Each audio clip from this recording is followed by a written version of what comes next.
Hello, here I am back in the car.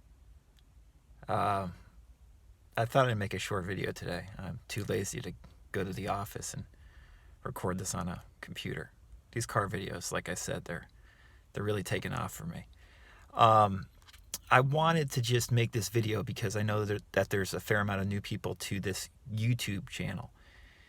And so if you're just getting into the stuff that I talk about and the suggestions I make, I thought that it could be helpful to kind of for me to go over a few of the main things that I constantly talk about, so you don't get confused.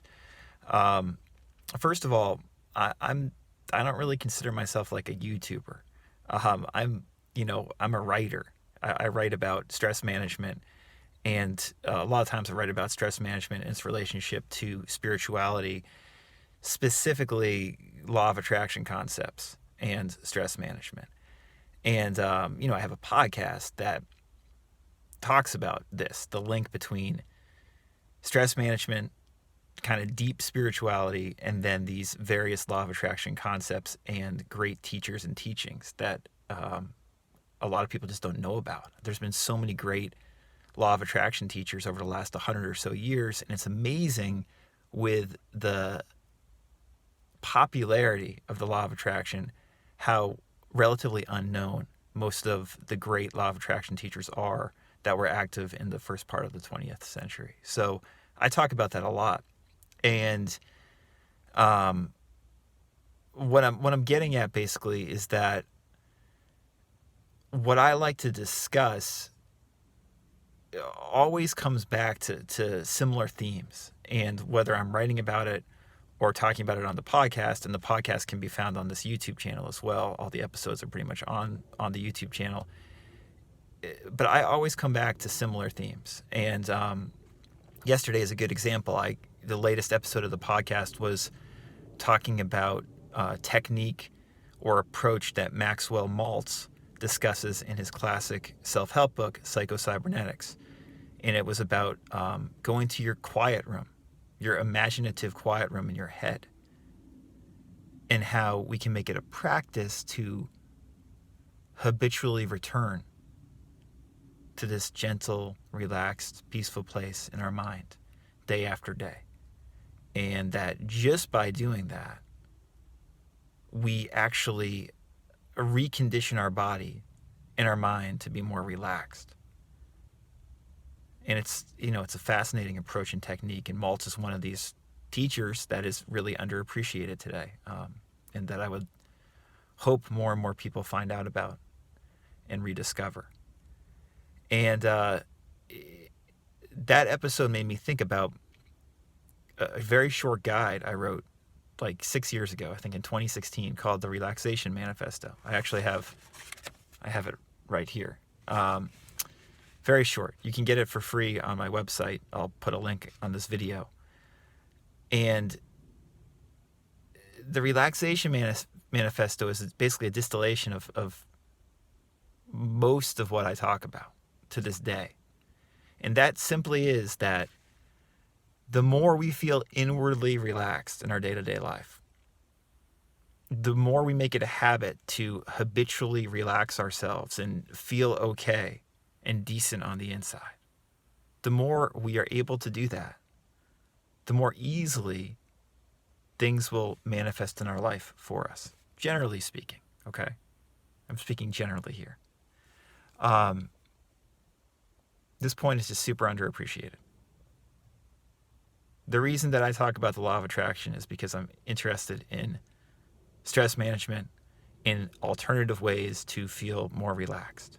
And what I've discovered is the more relaxed we are able to feel, generally speaking, the better stuff comes into our life. Better stuff happens to us. This is really, really important, I think, to notice. So I would suggest you take a look at the Relaxation Manifesto. It's a very short guide, and I think it might, give you some good pointers and be a good introduction to the stuff I usually talk about. And I wanted to read an excerpt from it right now in the car on July 4th. Nothing could be more patriotic, right? That was kind of a joke. I'm a little bit flippant sometimes. That's something else to know if you're new to this channel. Anyway, the Relaxation Manifesto. like I said, I read this a long time ago, but I pretty much agree with everything I wrote in it. I wrote, the law of attraction is rarely as dramatic as we expect. It's essentially a practical concept when we get down to its core. It's not your individual thoughts that matter, it's the deepest feelings those thoughts elicit that count. And if you investigate this concept further, you realize that if you draw out positive feelings within yourself, if you simply focus on feeling good, then you cannot fail in having good things happen to you. This is a fundamental part of the law of attraction. If we cultivate relaxed, gratifying feelings associated with already having something we want, then we already feel we have it in that moment. We psychologically have it now. We believe we actually have it. It's not coming. It's already here. You have it. You feel it. That feeling is real. This deep inner feeling of something being real will also eventually become real in our outer world, even though right now it's quote unquote just a feeling, if we don't subsequently destroy the feeling by pushing it away. If we start feeling something as being real with consistency, sooner or later that feeling will begin expressing itself in our physical world. This is another fundamental feature of the law of attraction. Feeling something as being real is triggered by relaxation. Relaxation allows you to easily utilize the law of attraction and alters your relationship with the concept. So the premise of this guide is that we don't need to try hard to get what we want. We can relax instead.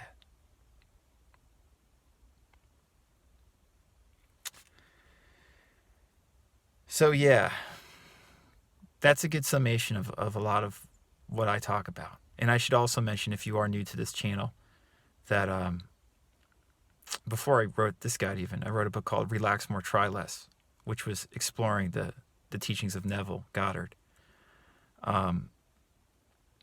It's still one of the few books actually published that's talks about Neville's work. And, I link Neville's work to relaxation, which a lot of people don't do, because Neville's obviously very famous for his various, visualization techniques.